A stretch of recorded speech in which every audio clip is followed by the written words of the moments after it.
মানে যদি এমন হতো যে বেনামাজির জানাজা হয় না, আমার মনে হয় নামাজির সংখ্যা বাড়তো। যদি এমন হতো বেনামাজির সাথে কেউ মেয়ে বিয়ে দিবে না, ছেলে বিয়ে দিবে না, আমার মনে হয় নামাজি বাড়তো।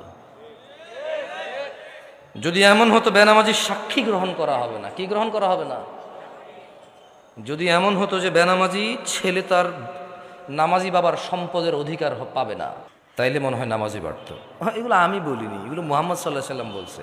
বেনামাজি বেওয়ারিশ থাকে, কারো ওয়ারাসাত পায় না। বেনামাজি কি পায় না?